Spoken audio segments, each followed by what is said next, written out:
Hi friends, summer வந்துட்டாலே நம்ம mind பார்த்தீங்கன்னா ஆட்டோமேட்டிக்காக கூலிங்காக ஏதாவது சாப்பிடணும்.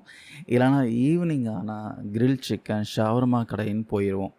ஆனால் நீங்கள் விரும்பி தொட்டு சாப்பிட்ற மயனஸுக்கு தடை போட்டிருக்காங்க. அதே மாதிரி வெயிலுக்கு இதமாக நீங்கள் சாப்பிட்ற ஐஸ்கிரீமில் விஷம் கலக்கப்பட்டதா? தமிழ்நாடு அரசு இது விஷயமா என்ன பண்ணியிருக்காங்க, என்ன பண்ண போகிறாங்க, எல்லாமே இந்த வீடியோ தெளிவாக பார்க்கலாம். முதல்ல இந்த மயனஸ் விஷயத்துக்கு வந்துடலாம். ஷவர்மா, கிரில் சிக்கன், தந்தூரி எந்த ஃபாஸ்ட் ஃபுட் வாங்கினாலும் அதுக்கு தொட்டுக்க ஒரு வெள்ளை கலரில் பார்த்தீங்கன்னா ஒரு க்ரீம் கொடுப்பாங்க. அதுதான் மயோனஸ். தந்தூரி, கிரில் சிக்கனுக்கெலாம் வந்து மயோனஸ் தவிர வேறு எந்த ஒரு காம்பினேஷனும் செட்டே ஆகாது. ஏன்னா மயோனஸ் தான் வந்து அது பர்ஃபெக்டான ஒரு காம்போ. பொதுவாக அந்த ஒரிஜினல் மயோனஸில் வந்து பச்சை முட்டையை வச்சு தான் வந்து தயாரிப்பாங்க. ஆனால் இந்த மாதிரி பச்சை முட்டையை வச்சு செய்கிற மயோனஸ் வந்து ரொம்ப சீக்கிரமாகவே கெட்டு போயிடும். அதில் உடம்புக்கு வந்து கெடுதல் விளைவிக்கிற ரொம்ப ஆபத்தான பாக்டீரியாக்கள் ஈஸியாக வந்து உருவாகின்னு சொல்கிறாங்க. இதனால் நிறைய பேருக்கு பார்த்தீங்கன்னா ஃபுட் பாய்சனிங் ஆகி உயிரிழப்புகளும் கூட நடந்திருக்குன்னு நம்ம நியூஸில் பார்த்துருப்போம். இதனால தான் கடந்த வருஷம் ஏப்ரல் மாதத்தில் தமிழ்நாட்டில் பச்சை முட்டை மயோனஸ் பயன்படுத்த அரசாங்கம் அதிரடியாக தடை போட்டாங்க. இப்போ இந்த தடையை பார்த்தீங்கன்னா அடுத்த ஓராண்டுக்கு, அதாவது 2027 ஏப்ரல் மாதம் வரைக்கும் நீடித்து உணவு பாதுகாப்புத்துறை உத்தரவு போட்டிருக்காங்க. அடுத்ததாக ஐஸ்கிரீம் மேட்ருக்கு வரலாம். இப்போ தமிழ்நாட்டில் வெயில் பார்த்தீங்கன்னா பிச்சு எடுக்குது. அந்த அளவுக்கு பார்த்தீங்கன்னா ஹீட்டாக இருக்குது. மக்கள் எல்லாரும் குளிர்ச்சியாக இருக்கணுன்ட்டு ஐஸ்கிரீம், குளிர்பானங்கள் தேடி போகிறாங்க. இந்த டிமாண்டை வந்து யூஸ் பண்ணி சில கம்பெனிகள் பார்த்தீங்கன்னா தங்களோட லாபத்துக்காக ரொம்பவே தரம் குறைந்த கெமிக்கல்கள், மூலப்பொருட்கள் வச்சு ஐஸ்கிரீம் தயாரிக்க கலப்படம் பண்ணுறதை தொடர்ந்து பார்த்தீங்கன்னா நிறைய புகார்கள் வந்துருக்கு. இதுக்கெல்லாம் செக் வைக்கிற விதமாக தமிழ்நாடு அரசு இப்போ அதிரடியாக வேட்டையை ஆரம்பிச்சிருக்காங்க. மயோனஸ் தடையை மீறி யாராவது உணவகத்தில் பச்சை முட்டையில் மயோனஸ் செஞ்சாலோ இல்லை விற்பனை செஞ்சாலோ அவங்க மேலே ரொம்ப கடுமையாக நடவடிக்கை எடுக்கப்படுறன்னு வார்னிங் கொடுத்துருக்காங்க.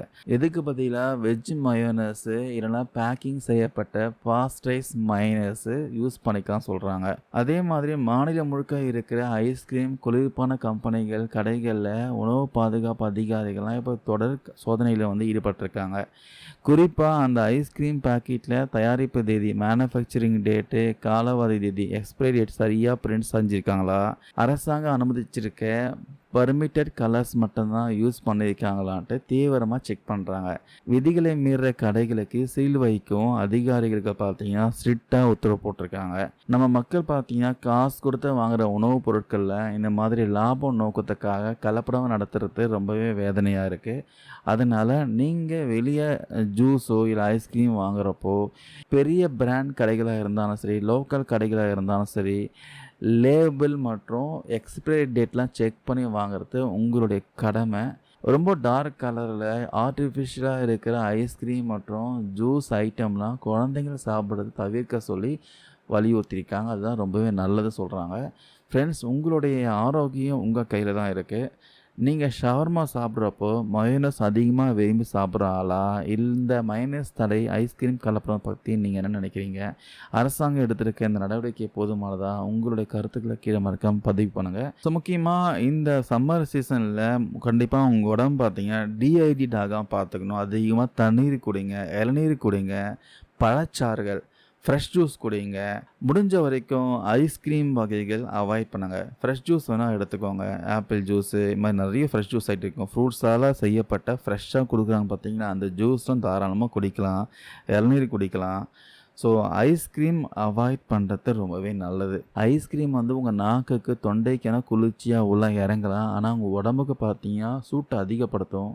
முடிஞ்ச வரைக்கும் ஃப்ரெஷ் ஜூஸு, இளநீர் குடிச்சு அப்புறம் நுங்கு, ஸோ இதெல்லாம் வந்து சம்மர் சீசனில் அதிகமாக எடுத்துக்கோங்க. ஃப்ரூட்ஸ் அதிகமாக எடுத்துக்கோங்க. உங்கள் குழந்தைங்களுக்கு ஐஸ்கிரீம் கொடுக்க தவிர்க்க பாருங்கள். தேங்க்யூ நண்பா, நண்பீஸ்.